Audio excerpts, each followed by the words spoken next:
All right, let's go ahead and get started. So again, hello everyone, and welcome to today's webinar presentation titled 5 Pillars of Building Enterprise-Grade APIs, brought to you by WSO2. I would like to introduce you to today's presenter, Nuan Diaz, who is the Vice President and Deputy CTO at WSO2. He's the author of Microservice Security in Action and the product lead of Choreo at WSO2.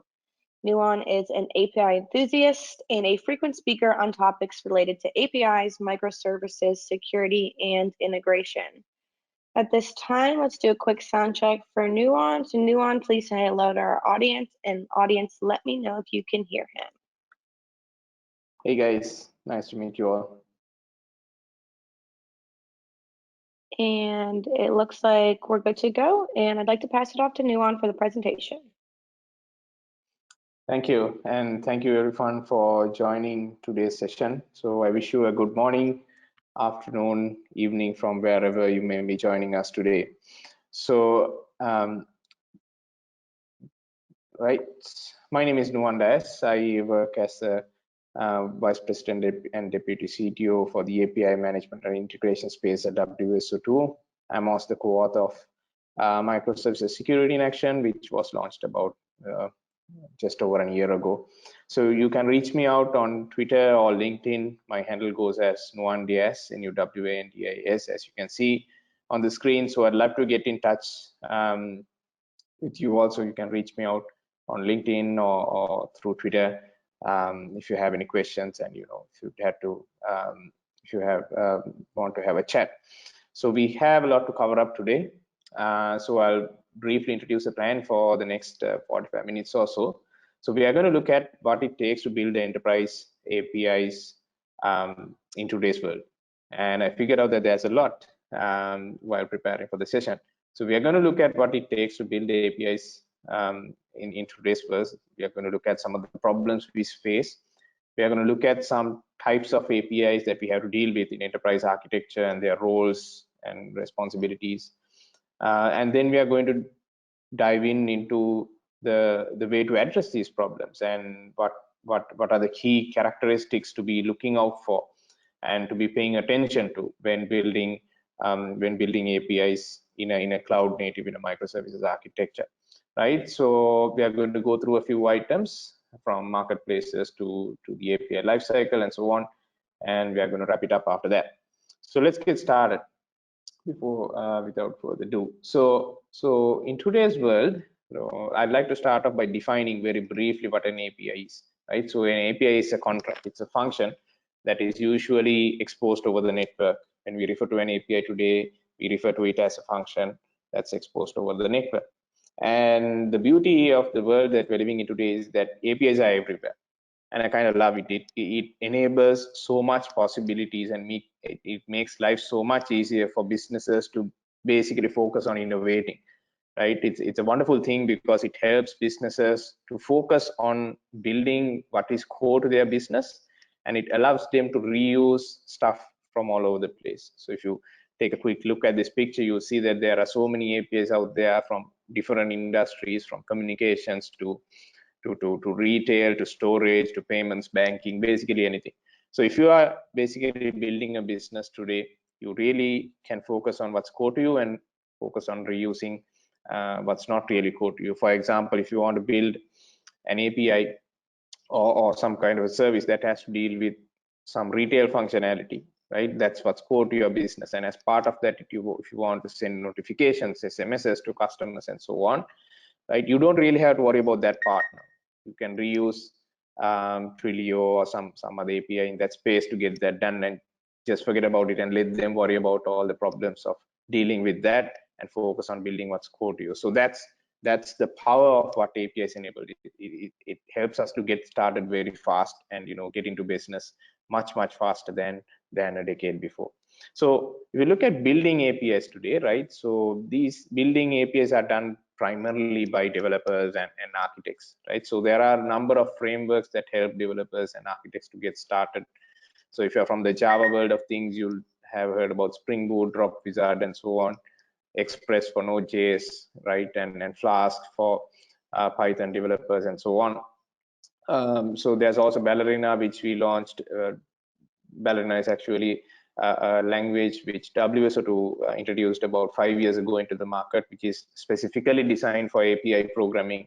So we thought it's a good idea. It's time the world sees a language that is focused on API building and integration, compared to having to deal with libraries and frameworks and so on. So that's why we introduced Ballerina some time back. But at the end of the day, you can use any of these frameworks and build APIs. You can write the business logic. But the real set of problems comes when you talk about taking it out into the market, taking it into production, right?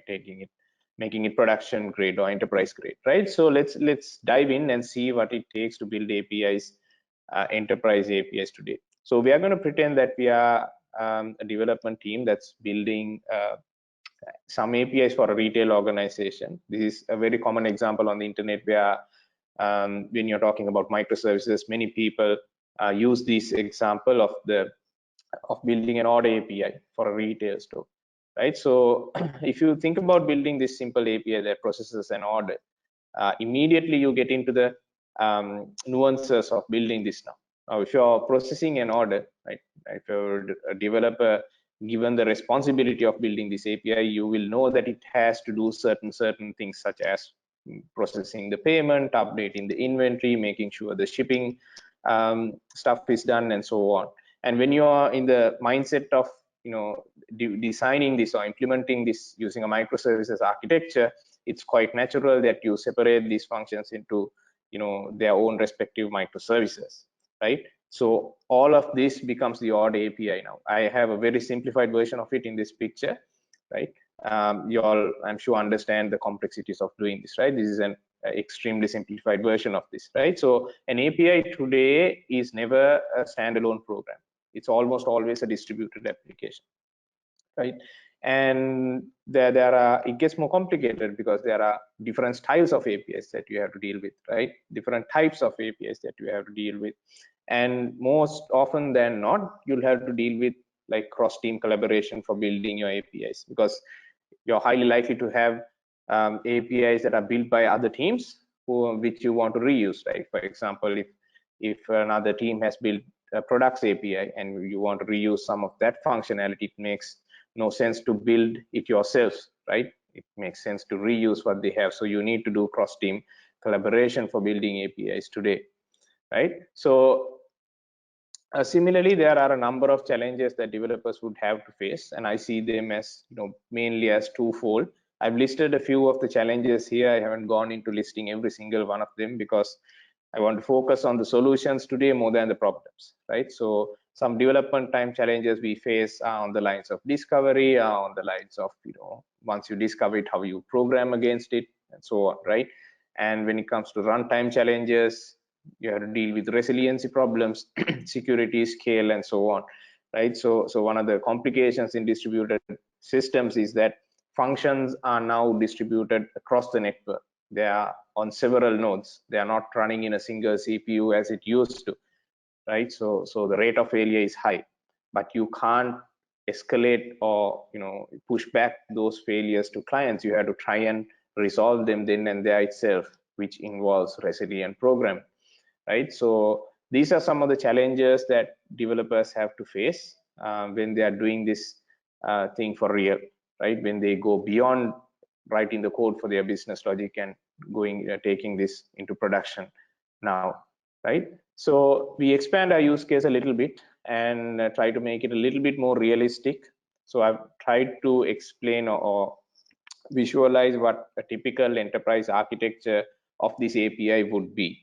Now, I'm sure you all are familiar with the concept of an API gateway. So in a typical enterprise architecture that is API driven, you'll have the API gateway as the entry point into your system. So that will be sitting at the edge, right? And we have our orders API, which is basically exposed through the gateway to consumers. And the orders API now does its magic, right, by talking to the different kinds of systems. So as you may notice in this, it does several things, like the orders API communicates with the payments API for processing the payments when the order is being made. It saves some order details in a database. It also talks to the Twilio API to send notifications to customers, right, to the customer who placed the order.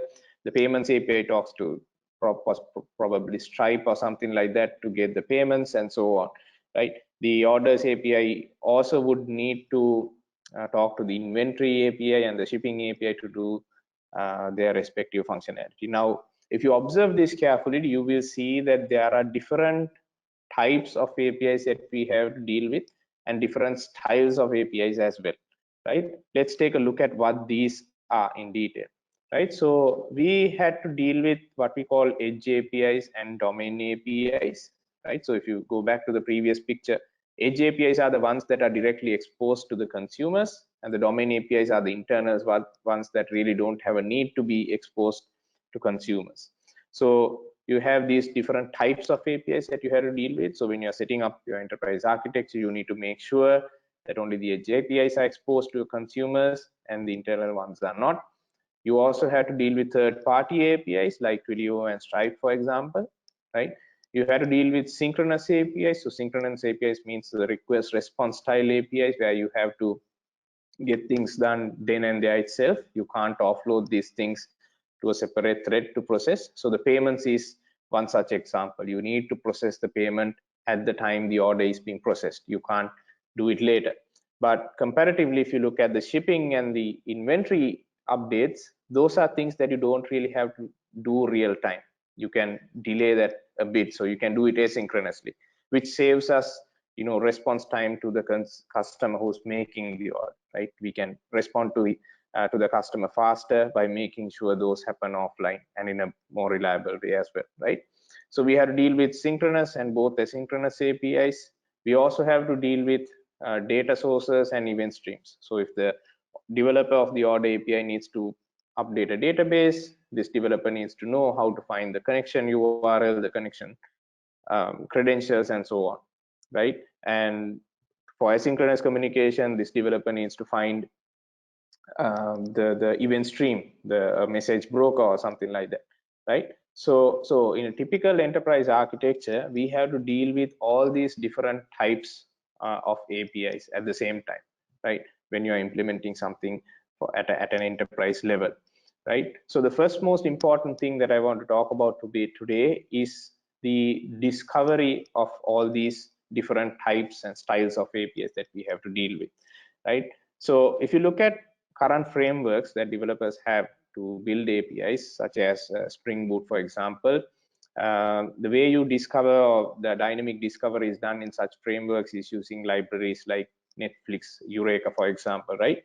Now, these solve a very small portion of the problem, where it helps you to find like the IP address of the payments API dynamically, maybe the IP address of the inventory API or the shipping API dynamically, and so on. But it doesn't really solve the problems of how do I find Stripe's URL, Stripe's credentials, how do I find how to connect to Twilio, how do I connect to the database, right? Because these things change based on environment as well, right? The Stripe, for example, if you're connecting to Stripe, you'll use their sandbox URL in lower environments, because you really don't want to be doing payments for real in your developer and QA environments, right? So you'll have to do you'll want to do payments only in the production environment. So these kinds of systems, such as Eureka and other similar frameworks, they solve a part of the problem, but there's a lot more to be resolved here, right? So what we really need, what developers really need, is an overarching marketplace that captures everything, including internal APIs, third-party APIs that you may be interested in using, data sources, event streams, the whole package, right? Now, when talking about third-party APIs, there are public API marketplaces that help you to find these things. I've listed some here. There are a few more if you really search for it. Now, these give you a listing of third-party APIs that you can rely on to build your APIs. But then again, this again solves another part of the puzzle, not the entire problem.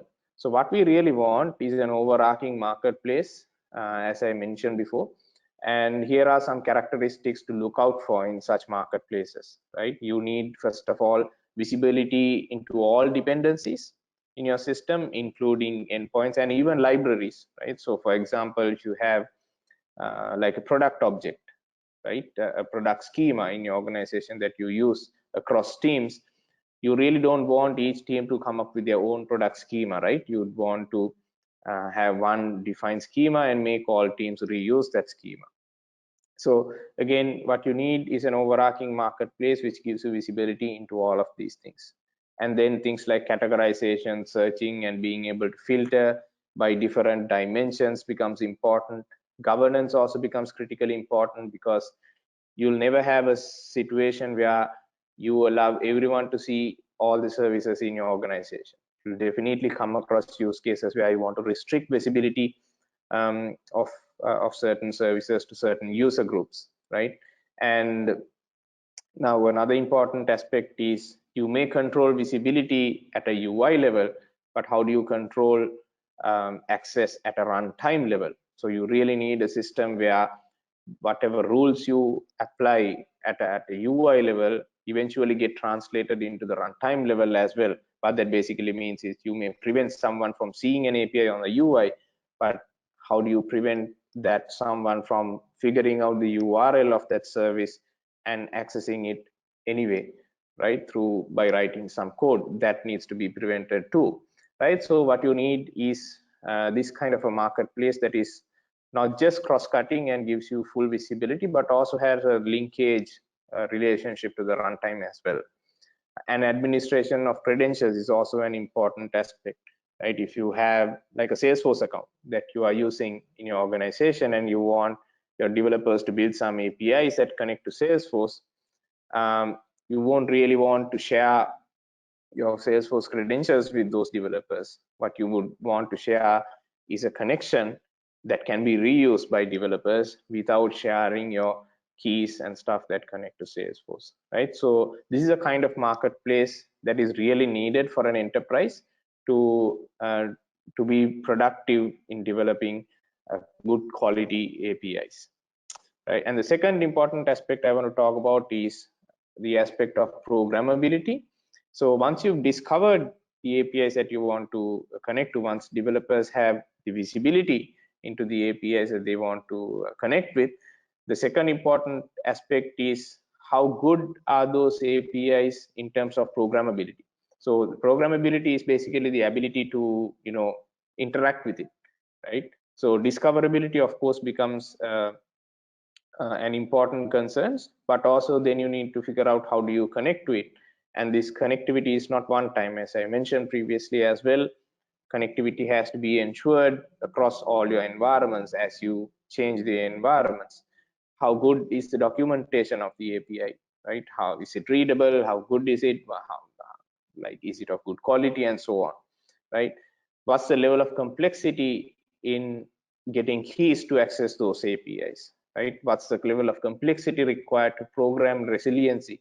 All of these things becomes complications to the developer at the end of the day to deal with, right? And what happens most often is that people tend to, you know, not treat security as so important, because obtaining security stuff and treating them properly is extremely hard.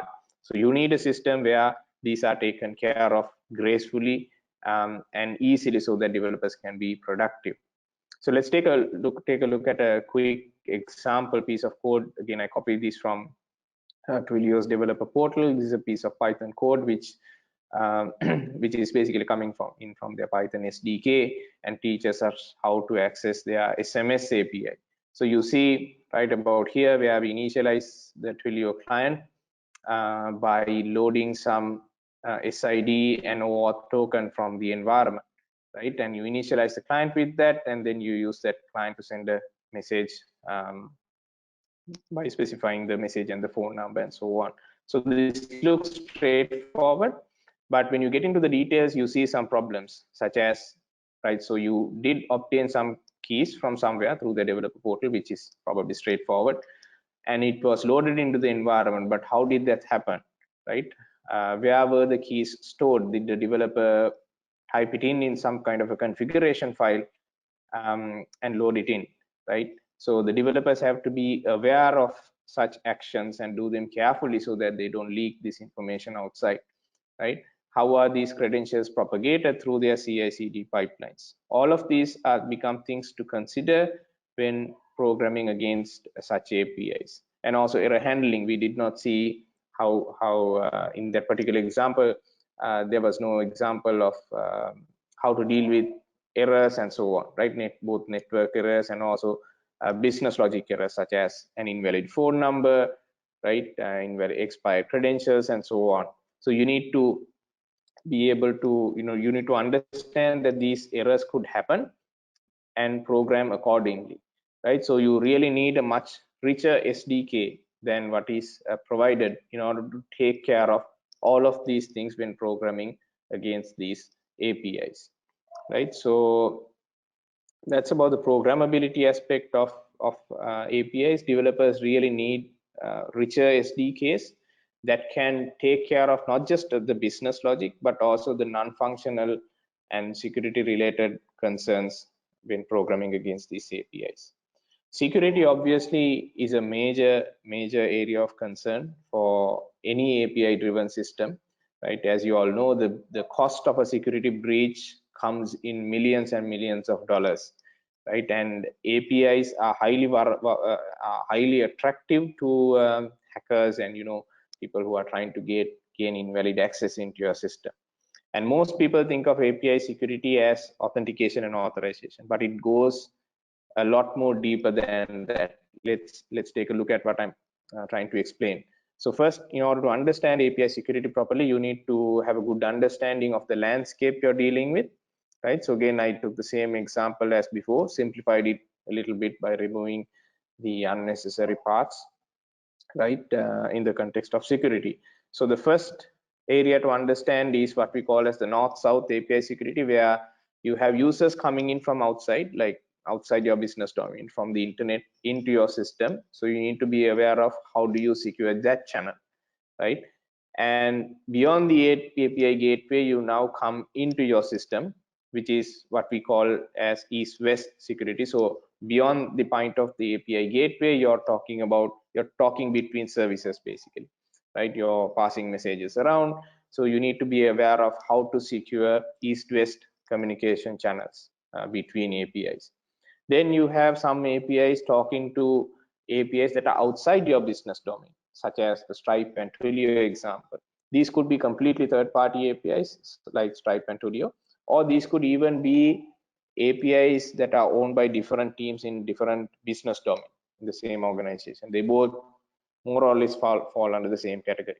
So it's important to understand this landscape, the differences in each of these areas to secure our system or our APIs properly, right? So what does it really mean to secure an API at the edge, right?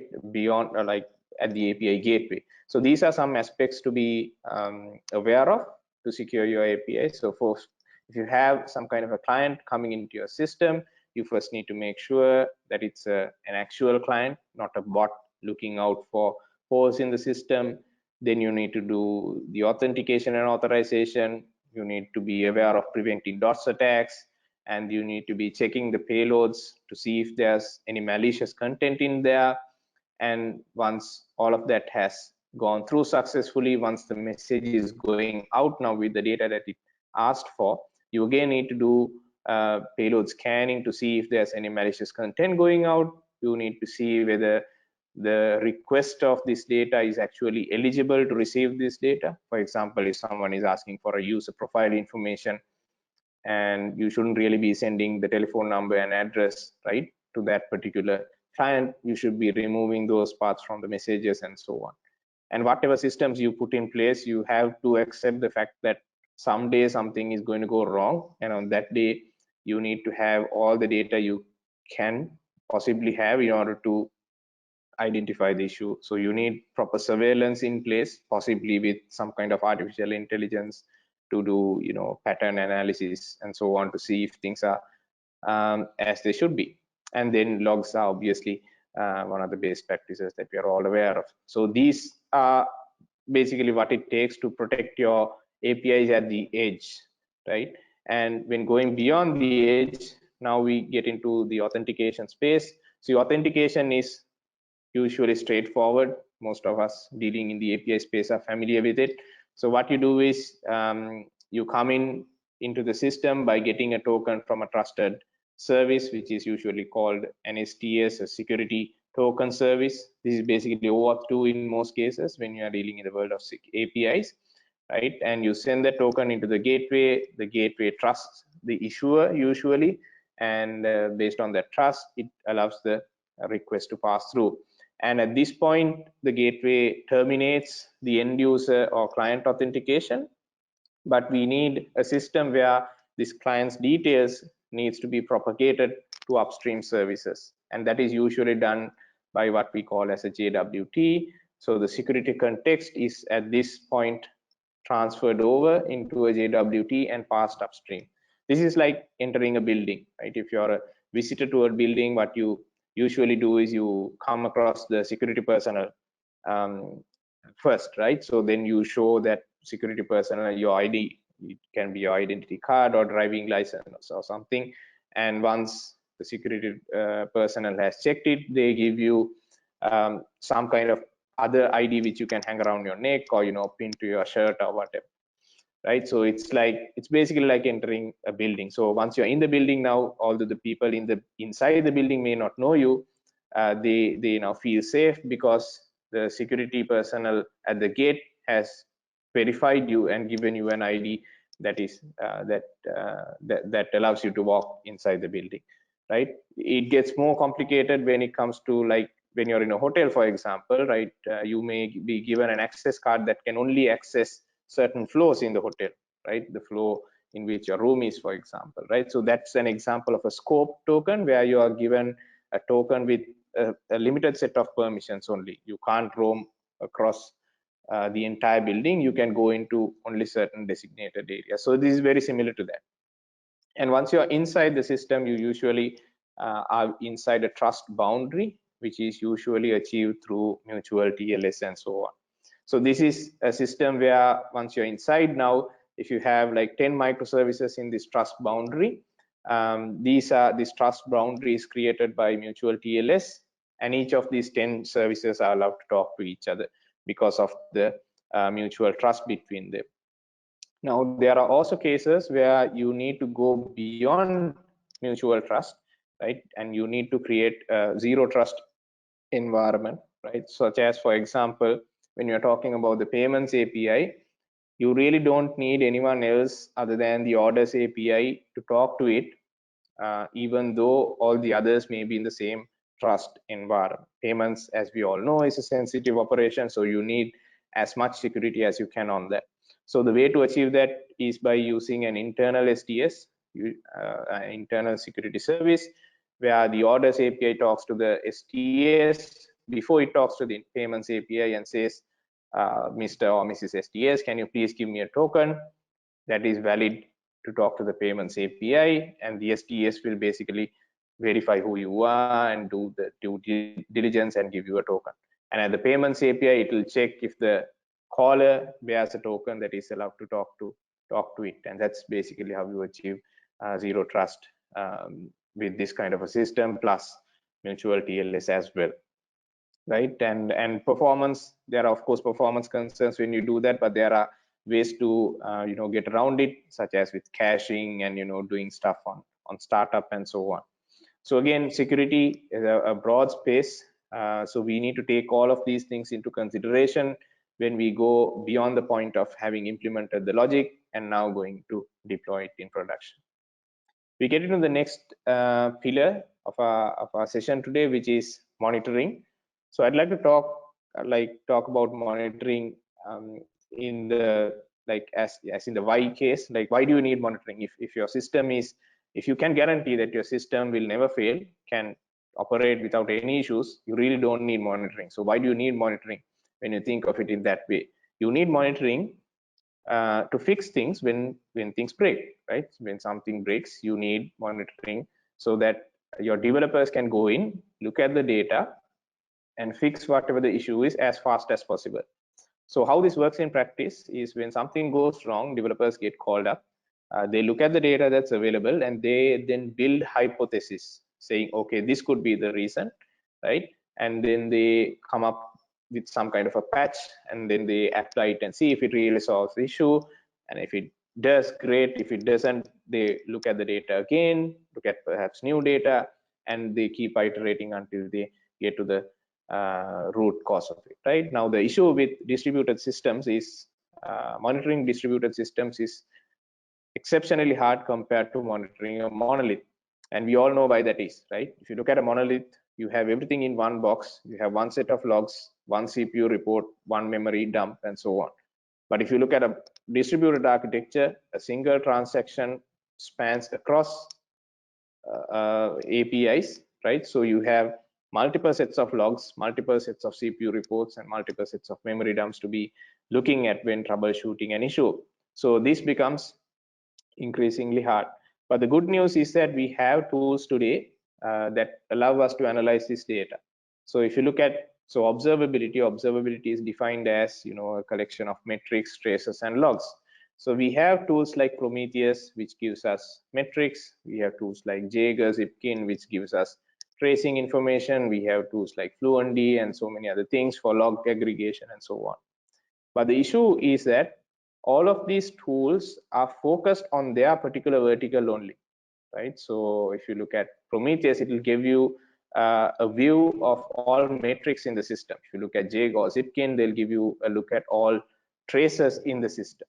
But what developers really need to, in order to build more accurate hypotheses and arrive at a good quality hypothesis, is a cross-cutting view of all of this data on a timeline, right? So what you really need is like for a particular time, what were the logs, what was the CPU, what was the memory, and so on, right? And whatever else you can get, right? So that is really what we should be aiming for in observing distributed systems. That helps developers to build much more accurate hypotheses that can help them to arrive at resolutions faster and arrive at more quality resolutions as well.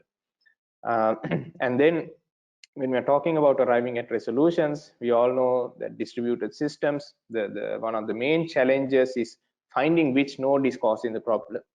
So today we have systems which give you like a dependency graph, which is like great for understanding the system's architecture, but we really need a live version of it to say, you know, something's red, right? Something's throwing errors. So you need this a kind of a service topology view, which tells you that there's errors being thrown by a particular service. So developers can focus on that particular service, and it will give you like a dependency graph of, you know, what other services it depends on and where else are you seeing abnormalities or errors, right? So that will help developers to arrive on conclusions faster and in a more accurate fashion as well, right? So, and the final pillar that I'm interested in talking about today is on the life cycle of the API. So the API life cycle is kind of like an overloaded term. Different people use it for talking about different things, but I see the life cycle of an API as two main things. One is, you know, about getting your API from development to production, right? Basically completing the development life cycle of your API. And the second aspect of it being as, so once you're in production, how do you evolve this API now, right? How do you make sure it's going in the direction that you want it to go? So managing the life cycle is about both aspects of it, right? So we have to deal with typical DevOps processes, CI/CD pipelines in order to get this up and running, right? And we'll get into the details of how business insights and API versioning can help us to get there, right? So when talking about the implementation of the API, so your intention is basically getting from concept to implementation. And what you really need from a platform that helps you to build APIs is this ability of being able to iterate faster on your concept and design, right? So what that means is you go beyond the planning phase, you come up with a contract as the developer of the API, you mock some data that is corresponding to that contract, and then you bring in the consumers or the potential consumers of this API, and then you ask them to engage and get their feedback, right? And of course, at the same time, you have to implement your tests as well to make sure you're not breaking it as you make changes to the contract, right? So this is an iteration. So you do changes, you give it to the people who are going to consume it, you get their feedback, see if your API meets their needs, and you iterate fast on this for several times. And once both parties are satisfied, you now go into the implementation details of it, where you implement the actual business logic, right? So that's about getting into that stage. And once you're in that stage, once the development is now done, you have to now think about how do you get it into production. So this is where your CI/CD pipelines, GitOps processes come into play, right? So this is now about getting an API from development to production. So the code of your API can be in some place, say GitHub, for example, right? So you need to deal with GitOps processes, perhaps Git actions and things like that, to make sure you get the runtime of an API up and running in a development environment, right? Now, one important aspect to remember here is that an API is not just about the code or the logic or the runtime. It also is about the contract and the configuration of the API, right? For example, if your API is connecting to Stripe or Twilio, right, or something else, the keys that are required to talk to those endpoints are part of the configuration of that API, right? The URL, for example, again is part of the configuration, because in the development environment, if you take Stripe, for example, as I was mentioning before, you may possibly need to connect to the sandbox endpoint instead of the production, likewise, right? So when you're talking about moving an API from development to all the way to production, you're actually talking about not just the API, but also its configuration as well. So whatever platform you choose should enable this kind of ability, which takes your API from all the way from dev to production. And when you're talking about production, the product deployment to production, so if this is the first time you are deploying the API, it's quite easy because you don't have it. But if it's not if it's the second, third time, you have to be aware of how do you do it without disruption as well. So this is where you need to be thinking about blue-green deployments, canary deployments, right? Patterns where you can deploy APIs without causing interruption to your clients, without making sure that you're not breaking things as you go along, right? So these are important aspects to consider when considering the deployment of the API. And then we get into the evolution of the API. So this is where business insights come in handy. So business insights are tremendously useful for figuring out what to do next with your API. What features should you introduce, right? And there are some important metrics that we can talk about. One is obviously the usage metrics, like the number of transactions, number of errors, the latency reports, and so on. These can be used for coming up with various reports, right? So you can use this information to figure out how happy your customers are, how sad your customers are, right? Are there new customers onboarding to using your API? Are the people churning out?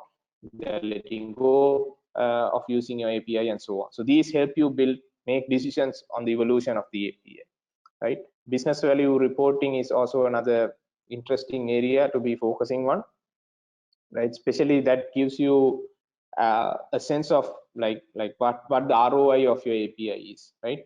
If it's an API product, is it earning the revenue that you want? If it's an API that you build for example, cost savings, right? For a self-service application like of a thing, right? Is it really serving its purpose and saving you money, right? So business value reporting is also really important to understand the impact of your API.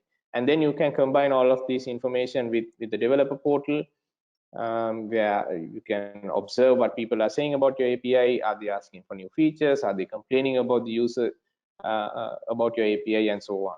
So all of this information combined together can be used for making roadmap decisions about the evolution of the API. And this is where API versioning and the rest of the life cycle becomes important. So this is where the platform that you are running these APIs on needs to support things like being able to run multiple versions of your API, different kinds of versioning strategies that suit your business needs, the ability of migrating customers to the newer version, the ability of notifying customers when a new version is there. So all of these capabilities become important when evolving your API through its life cycle.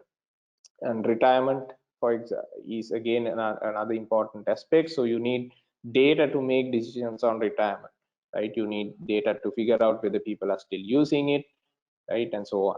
So at the end of the day, these 5 things that we talked about are really important aspects to be thinking about. As I mentioned in the beginning, we do have lots of frameworks for building APIs, but the real complications come when we are getting these APIs beyond our laptop into the enterprise now. So all of these aspects need to be carefully thought about when developing and deploying APIs. So as we have been discussing throughout this session, discovery at the very beginning becomes an important aspect to figure out all the different types of APIs and systems that you may want to connect to. The quality of programmability of the APIs are important for productivity and safety and so on. API security, no need to mention, it's important. So it's important to understand this landscape and so on. Monitoring helps us to fix issues faster, and the lifecycle helps us to evolve our APIs into the next phases. So having said all of that, I'd like to thank you for joining today's session. And I'd also like to mention this, which if I don't do, our marketing team will probably kill me for not doing that. We at WSO2 we are working on this problem space, trying to build a system which allows API developers to focus building on their business logic. So we've been working over the past 15 years, providing systems for customers to build or manage their APIs. And we've seen the struggle that people face trying to combine lots of systems like public API marketplaces, internal API discovery, components, API management solutions, and API gateways, IPaaS systems, all of these together to try and build these platforms, right? So what we are trying to do with Choreo is to enable a system that allows developers to focus on building their business logic while we provide all of these capabilities as value-added features in the platform. So I'd like to invite you to join in. Choreo is still in beta. So we just launched it a couple of months ago, and we are in the phase of obtaining users' feedback. I'd like to invite you to take a look at the website, go and register, and give us some feedback on what we're trying to build as well. Thank you so much for joining in once again, and if there are any questions, I'd be happy to take them now. Okay, perfect. Thank you, Nuan, for that phenomenal presentation. And then to go off your point about Choreo, if you check our chat panel, you'll see a bit.ly link to learn more about Choreo. So be sure to do that. There are also a link to these slides from his presentation today if you are interested. And like he said, let's jump into some Q&A. If you have questions, please submit them into the questions panel so we can get to them.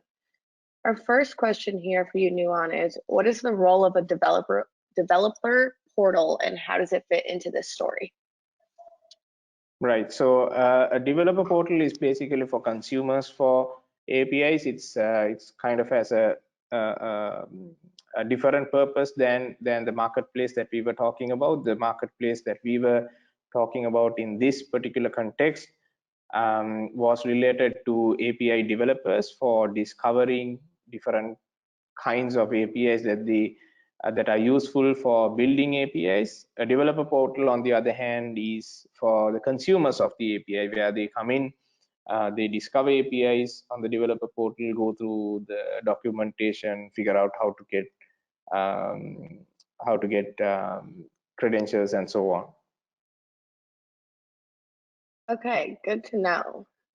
We have another question here for you that reads, when you have different types of APIs in the system, for example, GraphQL, REST, How do you apply policies and rules in a generic way?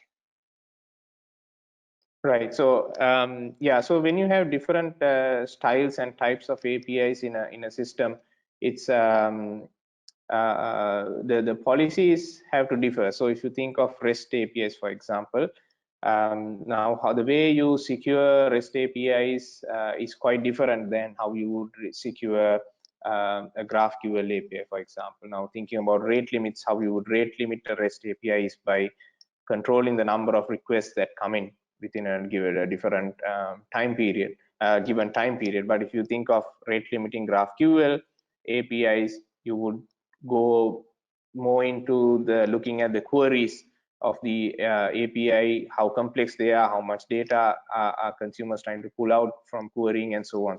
So similarly, you will apply the policies in a different manner. So this applies to different kinds of APIs the same way. Like if you're doing WebSockets, again, it's different. gRPC, some aspects are different. So for different types and styles of APIs, the way you should be thinking about policies is slightly different. There are commonalities too, but there are differences as well. Awesome. Good to know that you are able to apply the rules to those different kind of APIs. All right, moving along. An audience member is wondering, what is the better Java programming model for reach the better API programmability issue? Well, so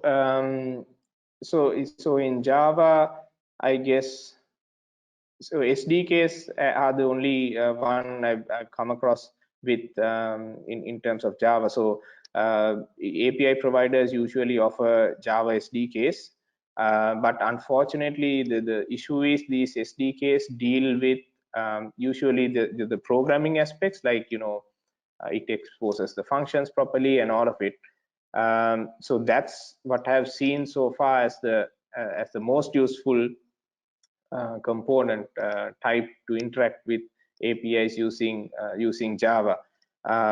So unfortunately, I haven't seen like good quality SDKs that take care of like handling security. Of course, they do provide variables where you can store keys and all of that, but still developers have to be aware of themselves of how to store these credentials securely, how to propagate them through the pipelines securely, and so on, right? So yeah, so there are good Java SDKs, but still developers have to be well aware of handling stuff like complicated situations carefully. Right. Okay. Awesome. Good to know. We've got some more audience questions here for you, and one of them reads, how can WSO2 be used to create a multi-experience development platform? Right. So when talking about WSO2, we do offer different types of products in the API space, and also Choreo is also one of them. So we offer a system where you can separate out the business logic of your API from the presentation layer. So for example, you can have an API that is, say, we'll take the same example, like updating or processing orders in your system, right? Now you can offer an experience, you can offer different experience interfaces for the same API. So like you can offer a much contracted JSON based API interface for mobile clients, for example, and you can offer a more rich JSON based interface for a web application. So for the same API, we give you the ability of having two different kinds of experiences, and it goes beyond protocol as well. For example, if you have like a webhook or something and you want to expose data over a WebSocket, that can be done as well. So you can basically expose your data through a WebSocket and do protocol transformation and things like that. So that's how we basically handle the multi-experience use case. Yeah, that's super powerful. So definitely quite insightful there. Alfred from the audience is wondering if you're able to speak to the value of open API and async API as evolving standards in the space. Yeah, so these standards are absolutely doing wonders for the API space. especially Open API, since it is quite mature now, and async API is picking up. So the beauty that I see with these standards is that it's enabling a lot of things for automation. Like if you have today, if you have a very rich Open API specification, you can do all kinds of things of it in terms of automation. Now, if you look at tools like Postman, for example, which specialize in the API testing space, right? They provide a facility where you can use this specification and auto-generate very rich test cases for your API. So it's just a one-click thing, and you get a very rich set of test cases for your API. And the reason for that is basically because of the specification and the standard. And also, you can generate very rich client SDKs, which we ourselves are doing at WSO2 through these systems. So that gives you the ability of automatically creating client SDKs for your API, right? So I see a huge value in these specifications.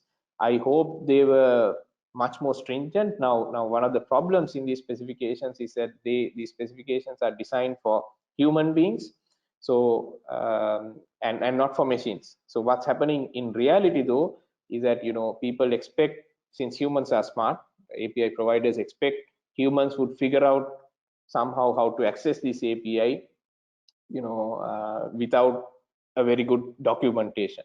So that's the unfortunate reality, but the specifications by themselves are very strong and very powerful. They enable, if done properly, they enable unimaginable possibilities. And same with async API, we are now seeing a huge adoption of async APIs with the rise of event-driven architectures in the world of microservices. So similar to Open API, this is now becoming popular, and I'm pretty sure it's going to enable the same level of possibilities as Open API, as well as the tools around it mature. Wow, both of those seem super powerful. So it's exciting to see how it kind of transforms the space. So let's see, we've got a few more here. And another audience member is wondering, how can they use Choreo with Java applications? Yeah, so at the moment, Choreo is limited to what we call as ballerina programs. But if I get into the details of it, this is really not program language specific. So how it works under the hood is we basically allow developers to develop APIs in ballerina and using a low-code experience as well. And then we basically run a compiler and create Docker images and put it into what we call as the data plane, the runtime. So our plan for bringing in onboarding Java applications is also the same. So developers can develop APIs on Java, and as long as it's done in a container-friendly way, basically, if you can basically package it into a container, you can bring it into Choreo and give it into its data plane to run. And Choreo will basically, from there onwards, take on the runtime aspect of it, since it's just another container in Kubernetes. So that's how we plan to enable polyglot programs coming into Choreo. We don't have support for non-ballerina apps yet, since we are still in the beta stage, but we will be enabling it soon. Okay, well, that is exciting, and we'll be sure to keep an eye out for that. And it looks like we've got one last question for you today, Nuan, and it's also Choreo related. And this question reads, is Choreo supposed to help me to develop, run, and manage my APIs all at once, or is it just about management only? No, so Choreo actually helps you to both develop and manage your APIs. So it's a platform for both. So it has some development aspects using low code and so on, and as well as management aspects, which where we allow you to attach different kinds of policies, like security, enable, disable security, and do the whole drill of typical API management. Yeah, so it's a platform for doing both as well. Okay, awesome. And I believe that is all the questions that we have for you today. So with that, DZone would like to thank you, Nuan, for a phenomenal presentation. DZone would also like to thank WSO2 for providing the audience with a great webinar. Lastly, thank you to everyone who attended today. We hope you learned something new that will help you in your developer career. Have a great day. Thank you all.